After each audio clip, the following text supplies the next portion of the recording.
रक्षा मंत्री राजनाथ सिंह की पाकिस्तान को कड़ी चेतावनी, कहा सर्फ क्रीक इलाके में हिमाकत की तो करारा जवाब मिलेगा, इतिहास भूगोल दोनों बदल देंगे। गुजरात के भुज में रक्षा मंत्री राजनाथ सिंह ने की शस्त्र पूजा, कहा हमारे यहां शस्त्र केवल हथियार नहीं बल्कि धर्म और न्याय की रक्षा का संकल्प। नागपुर में आरएसएस का शताब्दी विजयदशमी उत्सव, 21,000 स्वयंसेवक पहुंचे, पूर्व राष्ट्रपति रामनाथ कोविंद बतौर मुख्य अतिथि हुए शामिल। शताब्दी उत्सव समारोह में संघ प्रमुख मोहन भागवत बोले, पहलगाम में आतंकियों ने धर्म पूछकर निर्दोष लोगों की हत्या की, सेना ने आतंकियों को करारा जवाब दिया। राहुल गांधी ने फिर उठाए भारत के लोकतंत्र पर सवाल, अमेरिका के कोलंबिया में बोले भारत में लोकतंत्र पर हमला हो रहा है। राहुल गांधी बोले भारत में विपक्ष की आवाज को दबाया जा रहा है, लोकतंत्र में विचारों की जगह होनी चाहिए। राष्ट्रपिता महात्मा गांधी की 156वीं जयंती पर प्रधानमंत्री मोदी ने राजघाट जाकर बापू को दी श्रद्धांजलि, विजय घाट पहुंचकर लाल बहादुर शास्त्री को भी किया नमन। गृह मंत्री अमित शाह ने बापू को दी श्रद्धांजलि, कहा महात्मा गांधी ने भारत की आत्मा को पहचाना, लोगों को जागरूक कर अंग्रेजों के खिलाफ खड़ा किया। शास्त्रीय गायक पंडित छन्नूलाल मिश्र का निधन, लंबी बीमारी के बाद मिर्जापुर में ली अंतिम सांस, आज रात वाराणसी में होगा अंतिम संस्कार।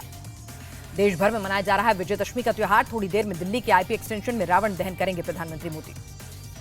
उत्तर प्रदेश से जुड़ी हुई बड़ी खबरें देखते हैं यूपी टॉप 10। संभल में अवैध मस्जिद को गिराने का काम शुरू, मस्जिद पक्ष के लोग खुद मस्जिद पर हथौड़ा चला रहे हैं, सरकारी जमीन पर अवैध तरीके से हुआ था निर्माण।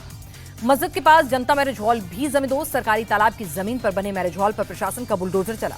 कल जुमे की नमाज से पहले बरेली में प्रशासन हाई अलर्ट पर, अगले 48 घंटे के लिए इंटरनेट सेवा हुई बंद।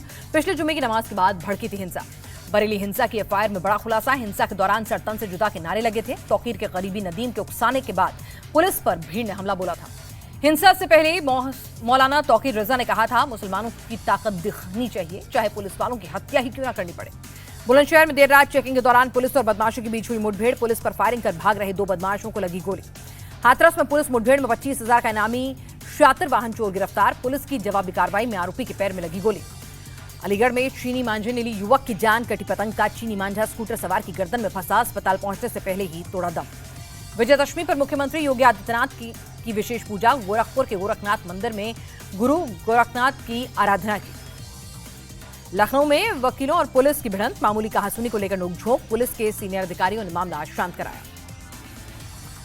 और चुनावी राज्य बिहार में क्या कुछ सियासी हलचल है, कौन सी खबरें सुर्खियां बटोर रही हैं, देखते हैं बिहार टॉप 10। बिहार बीजेपी के राहुल और तेजस्वी पर बड़ा हमला, सोशल मीडिया पोस्ट में लिखा ये कलयुग का रावण, जनता अपने मत से इस रावण का अंत करेगी। छोटे भाई तेजस्वी पर तेज प्रताप का अटैक, कहा बड़े भाई की मर्यादा का ख्याल रखना चाहिए, हो सकता है वो जयचंद के इशारे पर बोल रहे हैं।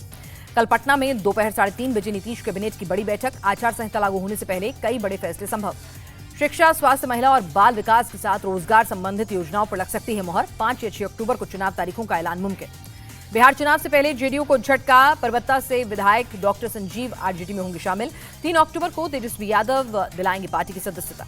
तेज प्रताप यादव का आरएसएस पर अटैक, कहा आजादी की लड़ाई में आरएसएस का कोई योगदान नहीं, महात्मा गांधी के साथ क्या हुआ था वो सब लोग जानते हैं। आई लव मोहम्मद विवाद पर तेज प्रताप का बड़ा बयान, कहा सभी धर्मों का सम्मान होना चाहिए, मेरे पास कुरान शरीफ है, आओ और मुझे गिरफ्तार करो। गांधी जयंती पर पटना के गांधी मैदान में कार्यक्रम, राज्यपाल आरिफ मोहम्मद खान और मुख्यमंत्री नीतीश कुमार ने बापू को दी श्रद्धांजलि। पटना में तेज बारिश के चलते रावण दहन के कार्यक्रम में खलल, दहन से पहले तेज हवाओं के कारण रावण के पुतले का सर लटका। दुर्गा पूजा के समापन से पहले पटना के पंडालों में लोगों की भीड़ उमड़ी, महिलाओं ने सिंदूर खेला में शामिल होकर मां दुर्गा को दी विदाई। देश के बाकी राज्यों में कौन सी खबरें सुर्खियां बटोर रही हैं, देखते हैं राज्य टॉप 10। हरियाणा में ट्रिपल मर्डर के आरोपियों का दिल्ली में हुआ एनकाउंटर, पुलिस की जवाबी कार्रवाई में दोनों बदमाशों के पैर में लगी गोली। हरियाणा के नूंह में पुलिस टीम पर हमले को लेकर एक्शन तेज, एनकाउंटर में एक आरोपी अखलाक के पैर में गोली लगी, 2 और गिरफ्तार। भोपाल में इस समय से पहले ही रावण दहन, नशे में धुत कार सवार लड़का लड़की सुबह सुबह रावण का पुतला फूंककर हुए फरार, समिति ने डायल 112 को दी सूचना। मध्य प्रदेश के बुरहानपुर में प्रतिमा विसर्जन के दौरान बवाल, डीजे बजाने को लेकर शोभा यात्रा पर हुआ पथराव, 12 से ज्यादा लोगों पर एफआईआर दर्ज, 2 गिरफ्तार। मध्य प्रदेश के आगरमालवा में नवमी के जुलूस के दौरान बवाल, 2 पक्षों में जमकर लाठी डंडे चले, जुलूस के दौरान गाड़ी में टक्कर लगने के बाद हुआ विवाद। आई लव मोहम्मद विवाद पर धीरेन्द्र शास्त्री का बयान, कहा इस तरह की हरकतें बर्दाश्त नहीं, किसी को हिंदुओं के त्योहारों को टारगेट करने का नहीं है अधिकार। गुजरात के गोधरा में असामाजिक तत्वों पर बुलडोजर एक्शन, 35 से ज्यादा कच्चे पक्के अवैध निर्माण जमींदोज, 1000 से ज्यादा पुलिसकर्मी हुए तैनात। असम के जोरहाट में भारी बारिश के बाद बाढ़ जैसे हालात, झांझी नदी का जलस्तर बढ़ने से निचले इलाकों में पानी घुसा, कई घर डूबे। विजयदशमी पर मध्य प्रदेश के मुख्यमंत्री मोहन यादव ने किया शस्त्र पूजन, अधिकारी भी शस्त्र पूजा में हुए शामिल।